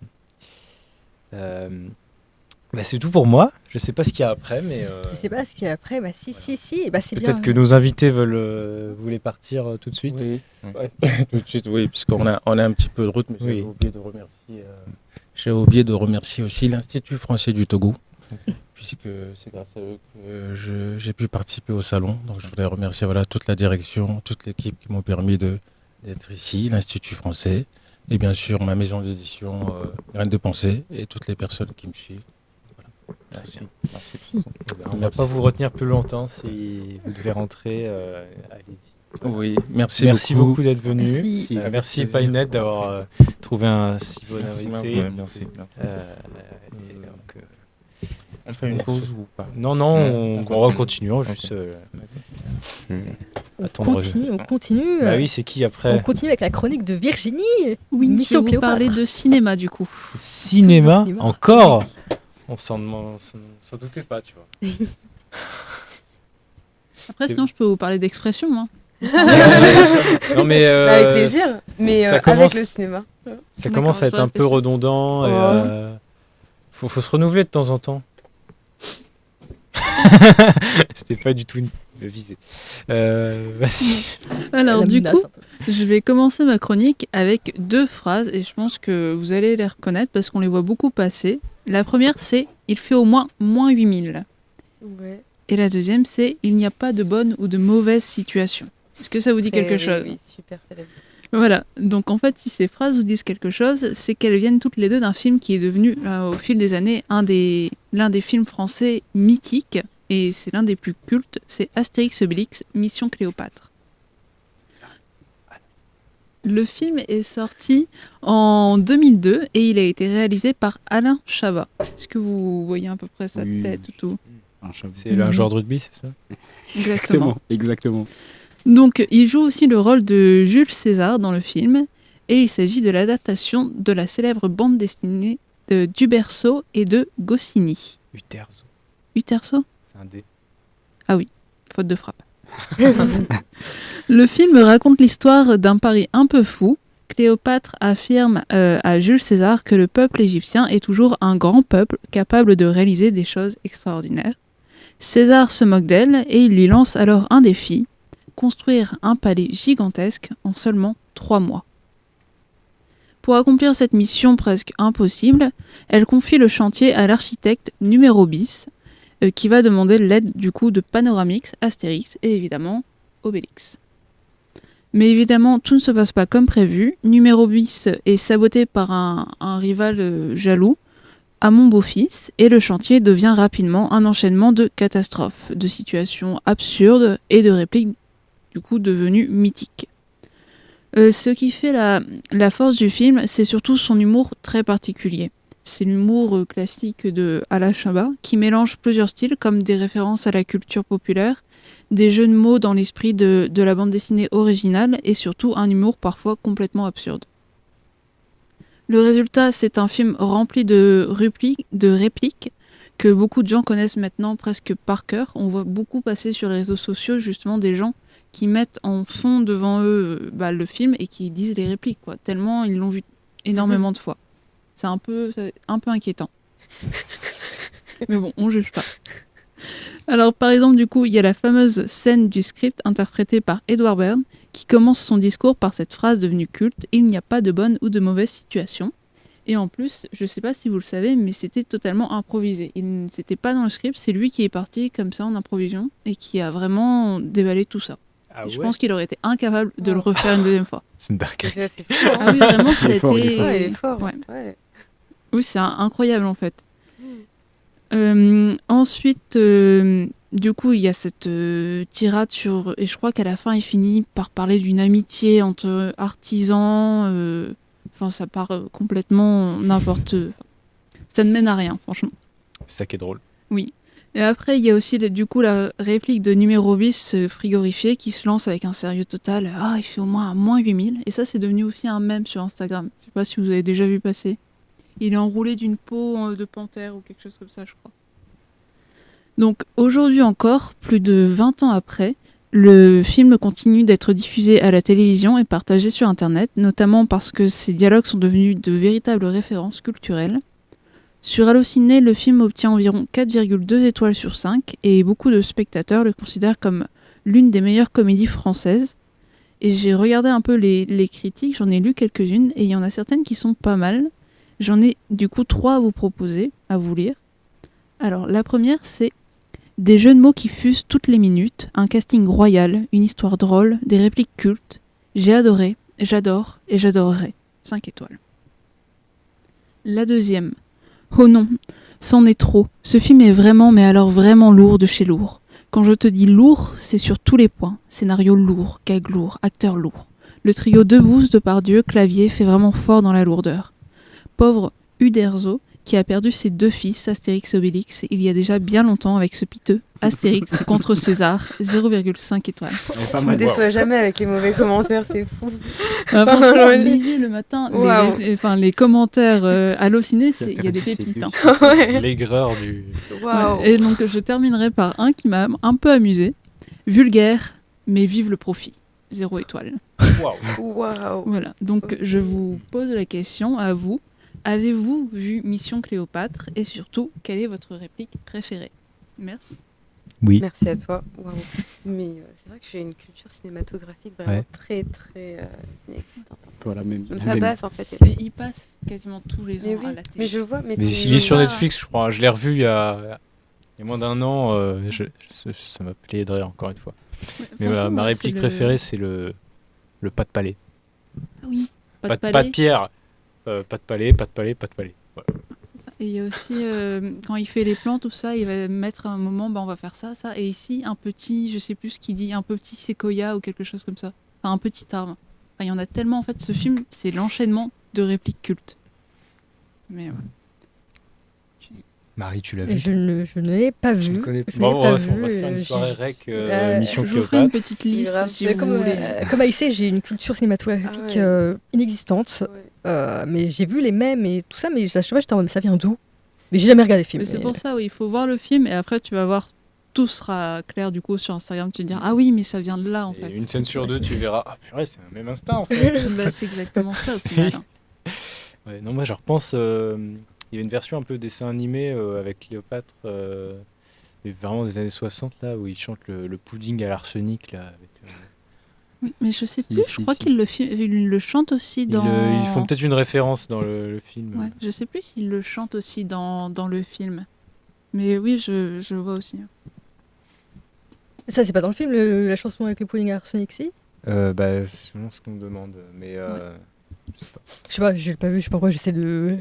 C'est faire genre que je J'ai- sais où il est. J'ai retrouvé la citation que tu parlais avec le. Il fait et là une grande allée avec plein de statues qu'on appellerait la grande allée avec plein de statues. C'est ça en fait. Ce film, C'est vraiment vraiment que l'idée de- du truc. Ouais. Ouais, que c'est des phrases comme ça absurdes quoi. Franchement, là il y a un recueil de citations du film, c'est très drôle. Hein. C'est juste tout le film, en fait. Un petit peu. C'est les échanges du film. Ouais. Mais après, il y en a eu un autre qui est sorti il y a pas si longtemps, quelques années, enfin il y a quelques années. Et il y a même des youtubeurs, enfin il y a tout un casting justement de célébrités, enfin de Si, il y français. a McFly et Carlito, oui. Oui, mais je crois qu'il a un peu moins marché. Enfin, en fait, Normal, normal. La c'est moitié ça. des acteurs, c'est pas des acteurs. C'est ça. Et en plus, en fait, Mission Cléopâtre, c'est vraiment le film. Enfin, ça a marqué une génération, Oui, quoi. oui, oui. C'est du coup Ouais. faire une suite à ça, c'est compliqué. Du coup, Oui, la c'est suite, pas des elle est bons pas acteurs. palpable. Non, franchement, pas terrible. C'est Je ferai pas une chronique rec. Oh. Waouh. Et celui avec les youtubeurs, il s'appelle comment? Oh, je sais pas, si je me regarde, j'ai pas le nom. Ah, c'est toi qui t'es renseigné. Pas des... Oh, je sais plus. Hein. Non mais dans le chat ils vont le dire. Ne inquiétez pas. Oui, on compte Le sur vous, chat. s'il vous Il nous plaît. faudrait aidez-nous. embaucher quelqu'un à Alexis, plein. s'il te plaît, tu le connais ou pas Il y a quelqu'un qui demande si c'est une rediff d'ailleurs. Oui, c'est une rediff, oui. Ouais, on est en rediff. On est en rediff, là. Benny l'homme du Bronx, on est en rediff. Une rediff en direct. Bon, apparemment, ouais. Ça existe, hein? Enfin, je crois. Ouais. Peut-être. Lunaire, hein. T'as cassé l'ambiance, Benny, bravo. Je suis en train de regarder justement le nom. Bah, ton avec pote, il a Black aucune Friday. idée du film. il est là encore. ok. Merci, hein. C'est un vrai bro, tu vois. Il te sauve des situations compliquées. Bah non. C'est Non, quoi la mais suite, la du suite, Ah, programme c'est l'Empire du Milieu. Ah, Empire j'ai du failli. Le pire, c'est que j'ai pas vraiment failli dire. Ah ouais. Chinois, là. Mais apparemment, il y a flop sur l'Empire du Milieu. Bah, je l'ai vu quand même. Ah oui, il est terrible. En fait, le casting, ils ont pris tout le monde qui voulait jouer, ils le prenaient il était célèbre. Ok, d'accord. Un peu comme Comment le le premier, casting mais sauf que le premier. Alors, il y a Zlatan, il y a Thomas VDB, il y a McFly et Carlito, du coup. Ouais, en fait, il y a tout Internet. Je crois qu'il y a même la chanteuse Angèle, je crois. Je sais Ok. plus. Enfin, ouais, en fait, ils n'ont pas pris vraiment des acteurs. Après, c'est bien pour eux, hein, ça leur fait une expérience au cinéma. Oui, l'expérience en question. C'est très bien. Ah bah, je suis curieuse. j'avoue. Non, mais on reprendra le commentaire et le profit. Vive le profit. Mm. C'est ça, oui. C'est exactement ça. Ouais, je comprends mieux. Une bonne phrase de conclusion. Ah, c'est drôle dans les commentaires là. Et ton pote qui dit ouais, j'écoute, c'est sympa en mangeant. Et ils se disent bon appétit et tout. Voilà. Fais gaffe à pas te brûler. Enfin, Parlant de quoi Je sais que plus, je dis et voilà, Dites, juste. hein, si on vous dérange. Ouais, dites si on vous dérange dans le chat. Bon, Et ben, on arrive à la partie jeu. enfin une partie intéressante. Il est méchant. Il est très méchant. J'ai concocté. Je ne l'ai pas mis sur le doc pour pas qu'on triche. Oh mais purée, c'est pour ça qu'il y avait rien. C'est pour ça qu'il n'y avait rien. Après, c'est un concept. Enfin, Ouais, viens, Epinette, tu veux reparticiper au jeu, non? Ah, vas-y, amène. c'est un concept. Bah, attends, je vais me connu, décaler, quoi. sinon je vois toujours ton écran. Là. Ah non, on triche pas. On triche pas. Let's go. Ou je vous pose des questions d'ordre de culture générale, on peut dire, dont il faut trouver la réponse. Mais pour trouver la réponse, vous travaillez en équipe. En fait, vous pouvez me poser des questions. Je Pour préfère l'équipe. Attends, quoi? En fait, genre, je pose une question de culture mais vous me posez des questions pour vous mettre un petit peu sur la piste de la réponse, mais la personne qui donne la réponse gagne le point, mais il faut travailler en équipe. On peut demander des D'accord. indices. Ah ouais. On Est-ce gagne que- quoi à la fin Je réponds aux questions. On gagne, 1 million d'euros. Ok, Direct chaud. Non. on gagne un sticker Vache. Shrek. j'en ai déjà. Wow. On gagne le donut qui traîne sur la table. Est-ce qu'il y a une limite? Mais c'est pas à toi. Je sais pas c'est à qui, mais je Ah, l'offre. c'est C'est magnifique. Voler le donut de la régie. Non mais c'est pas possible. Si vous connaissez l'émission Les grosses têtes de Laurent Ruquier, c'est littéralement ça. Je vole littéralement le concept. Non mais on fait toujours un vol d'un concept légendaire de toute façon. Y a pas de souci. Mais par exemple, si je vous demande quelle est la capitale de la France, et comme question que vous pouvez me poser, c'est est-ce que c'est une ville au nord ou voilà quoi. Et je réponds oui ou non. Enfin, c'est genre comme ça quoi. Et on a le droit de répondre directement ou- Si vous avez la réponse, oui, vous pouvez répondre directement. Ok, Paris. Bonne réponse. Ah, merci. de Bien joué. Nathan, Bien joué. Très très Ouais. dur celle-là. Très fort. Ok, alors par contre, j'ai rien. Il y a un nombre limite de questions ou pas? Non, c'est quelque Je me souviens qu'on avait fait ce jeu une fois, mais il y avait un nombre limite. Et il n'y a pas de limite. Parce que sinon, on pose trop de questions. Et Tu après, vois, on c'est, est insupportable. non, mais vous allez voir. On va Qui casser va être ton jeu. insupportable. Non, on va rien Bon, casser ça, du je- tout. C'est quoi la réponse? Ouais, c'est ça la question.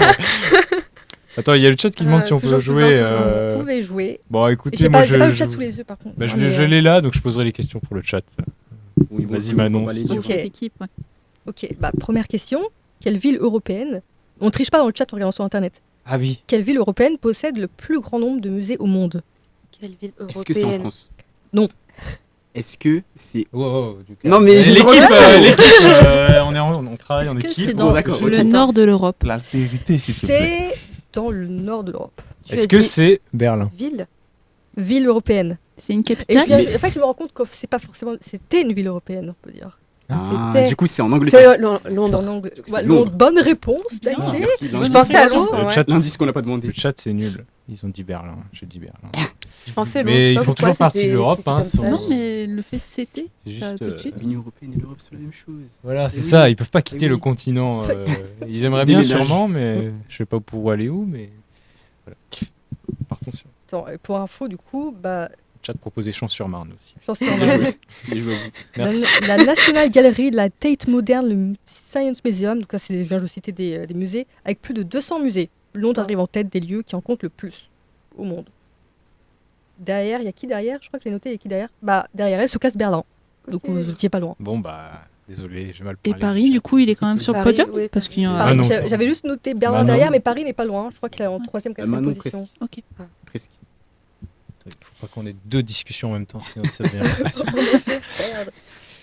Ok, prochaine question. Selon une rumeur, et on revient sur le thème de tout à l'heure, que signifierait l'acronyme avion? Que signifierait je la- savais, C'est un je acronyme, savais. avion? Non, mais c'est une rumeur, selon une rumeur. Oh.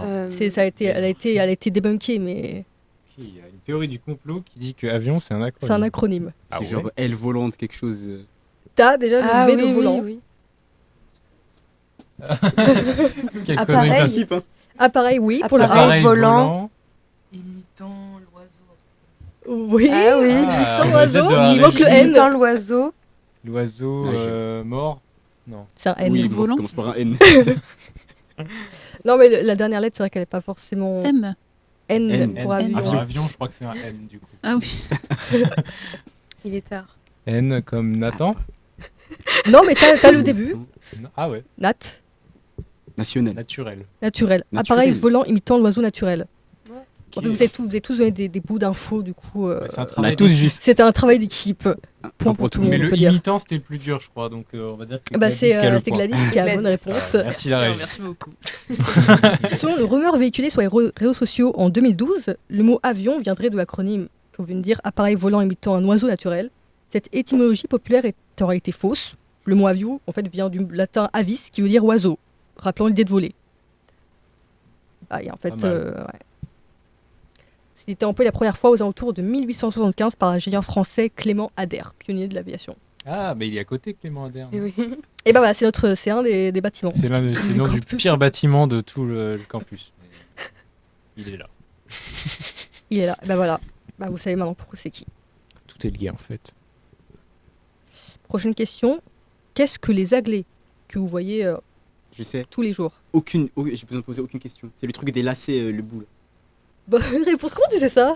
J'ai vu dans un dessin animé quand j'étais petit. Je sais plus Est-ce que ce serait Phineas et Ferb par Un hasard? Aglet. Ouais, exactement. Voilà. Exactement. Ils ont fait une chanson sur ça. A-G-L-E-T, Aglen. Du coup, en fait, c'est c'est le petit bout des lacets Plastique. Oh. qui, Waouh. Il y a une connexion de Oui, voilà. ouf, là. Il s'est Il se passé passe quelque chose.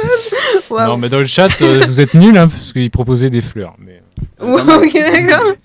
Les Ah, ferrets vraiment. ou aglets sont Bonjour, de Elle. petits objets de métal qui étaient le plus souvent en fer. En fait, ça s'appelle aussi les ferrets, d'où le fer. Faire à cheval, tout est lié. Pour ceux qui verraient pas c'est quoi, mais je pense que vous voyez c'est tout le quoi. monde voit, ouais, mais On voit absolument pas. D'accord. C'est ça là. tu tiens pas dans le bon sens. Je de tiens pas dans l'ordi. mon sens. C'est le... Ah, mais c'est bon, bon. Oui, mais bon, on voit. Par contre, vous disiez lacet, moi je pensais pas du tout à ça. Et voilà. Moi, Tu penses à quoi en disant lacet? Bah, je sais pas, est-ce que. Ah, s'il y a que moi. Attends. Chaussures, ouais. Oui. Bah, c'est Eh ben. un lacet de chaussures. Mais c'est- Ah c'est oui, genre ça. ok. De lacets, en fait. Ah, ici, tu Ok. vois ça? C'est ça un aglet. D'accord. Ok. Ah. Ça se voit Ça, oui, Je vois pas la caméra, mais oui. Elle est où la caméra là? Il est souple quand même. Oui. Mais tu mets du 46. Je pensais pas qu'on discuterait de mes chaussures un jour en antenne. Je tu mets 40. c'est ça, j'avoue. Est-ce qu'on a le temps pour 46. une. Il a des grands pieds, hein. Franchement, Vous avez C'est compris. pas vrai. Ah, ça, c'est vrai. on n'est pas très loin, Nathan. Moi, je fais Putain, mais 45. Ryan. Bah oui, je crois que c'est du 45 grand max. Je me suis dit comment il a fait pour voir vraiment le petit logo de taille en À 2 l'intérieur de secondes. la chaussure. Bah des fois c'est marqué sur la semelle là, en dessous là. Juste, ouais. Du coup, c'est Ryan qui a eu la bonne réponse. Est-ce que j'ai le temps pour une dernière question? C'est vrai qu'il est Oui. déjà 20h50. Mais non, on a plein de questions. Toujours le vas-y. temps. Quel est le jour de l'année où il y a le plus de naissances? Le jour de l'année, est-ce que c'est pas en Non, c'est pas septembre? mars. Non, c'est pas en septembre. C'est vrai que j'ai déjà entendu parler de ce truc. Mars. C'est Non, pas mars. neuf mois Le après jour l'été, Attends, ça. le jour. Ouais, 9 mois après Le une jour. période. Ah, on doit dire un nombre. Voilà. Vous me dire la date Novembre précise. Juillet. Non, pas novembre. La date précise. La date précise. Genre, Jour et mois, pas l'année. C'est impossible. Si, Mais si, vous est-ce pouvez que aller. c'est à la fin de l'année? C'est plus vers le milieu. 7 juillet. T'as déjà le mois. 16 juillet. Moins, 15. plus. 15 juillet. Non. Plus. 25 22 juillet. Moins. 14 juillet. 20 juillet. 20 juillet. Bravo, Non, Aïssé. non. 20 juillet. Il se passe quoi le. Et pourquoi il y a une Pourquoi raison, justement? Octobre. Alors, De 2015 à 2024, le jour ayant le maximum de naissances est le 20 juillet avec un nombre moyen de naissances de 2210, très précis, contre 2030 sur l'ensemble de la période, Wow. soit une surnatalité de plus de 9%. Le 20 juillet est un jour d'été, soit la saison avec le plus de naissances. Source INSEE. Hmm. J'ai pas vraiment de raison pourquoi, apparemment, selon l'INSEE, mais à creuser. Alors, on peut dire que j'ai gagné. du coup. Mais direct. Tu On vas- D'accord, a même pas compté les points. Mais c'est- Bah. c'est un travail d'équipe. On a tous gagné. On a On a tous tous Voilà. gagné.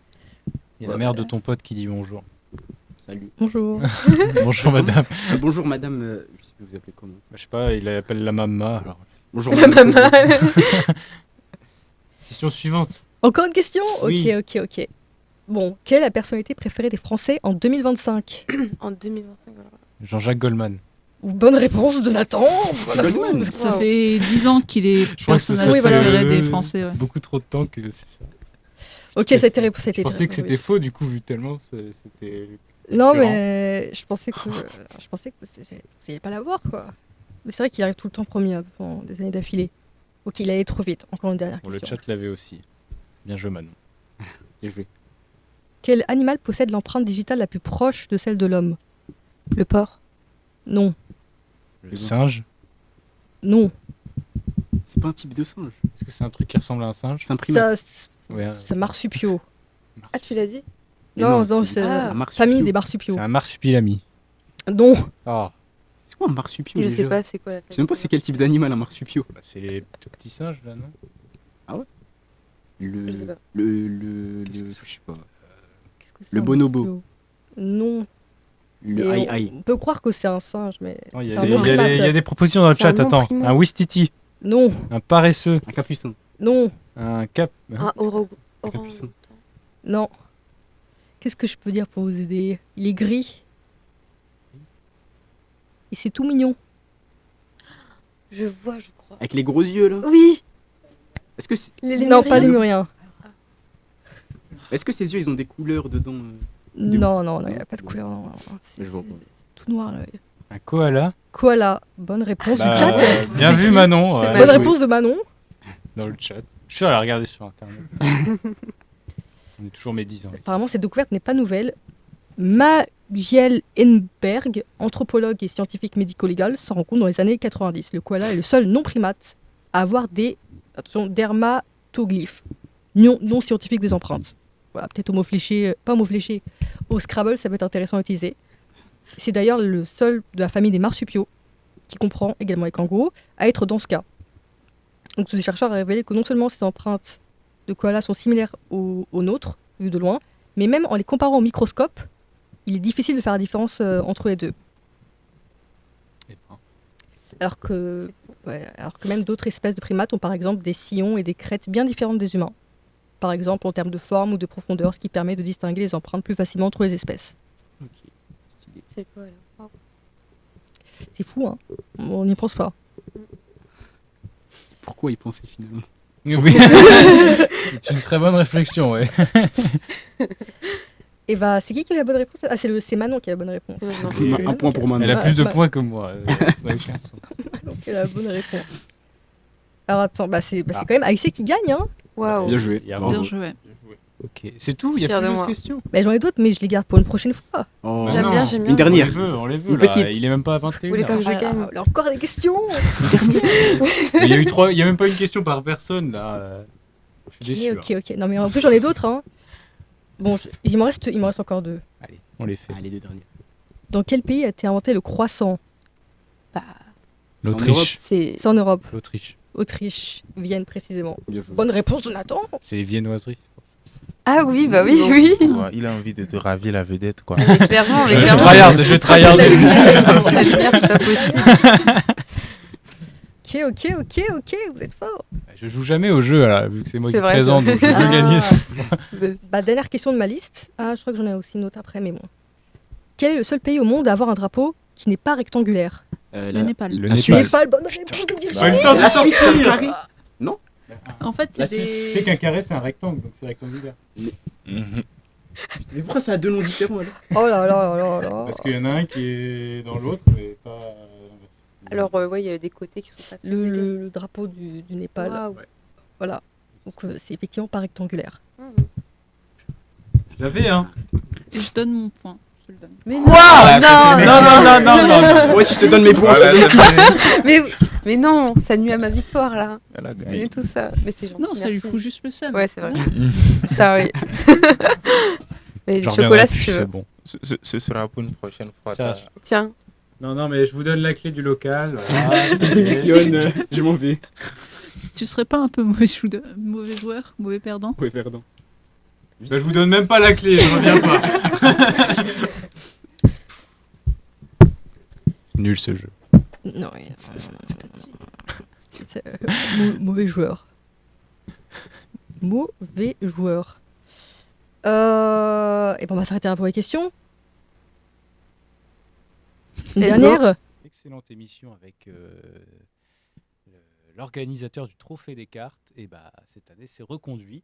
Donc l'année dernière, si vous étiez là, on a eu l'exclusivité des goodies, du trophée présenté et tout. Et bah je les ai reconviés. Ils m'ont dit ouais, pas de souci, on vient. Donc jeudi 2 avril. Une fois que vous serez rentré chez vous après avoir fait la Pride, vous pourrez regarder l'émission et savoir plus sur la Trophée des cartes qui aura lieu du coup le samedi 4. Donc ça tombe parfait. Et petit instant promo aussi du coup pour la semaine du 16 avril, Rec sera présent à Reneffel pour une émission spéciale. Donc ce sera pas l'émission ne sera pas le soir. Il n'y aura pas de Réconner, ce sera une émission qui commencera en début d'après-midi sur la journée des sports et qui se terminera à la fin sur la présentation de Reneffel, une course caritative, la remise des prix, peut-être des duplex si on est des terres, des invités en tout cas et une animation aussi. vous avez déjà divulgué plein de choses, mais faut encore qu'on travaille là-dessus. Mais voilà, notez la date du 16 avril et puis n'hésitez pas à venir aussi sur place. Ouais, n'oubliez pas vos chaussures de course. Ça commence à 16h, non? La course, oui, mais il y a d'autres. En fait, la course fait partie d'un événement plus large. Et eux commencent juste après manger. Ok, et nous, Réconner, on sera... Bah, on est en train encore de discussion avec l'organisation de la journée des sports, du coup, pour savoir si on peut intervenir carrément même avant pour faire plein de choses intéressantes. On verra.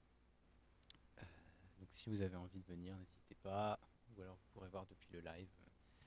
On va faire un direct sur mon cours tous. Voilà. Ouais, mais c'est intéressant d'avoir... Fais la course. Bah ouais, j'essaie de réfléchir à une solution pour faire ça. Ce serait drôle. On verra.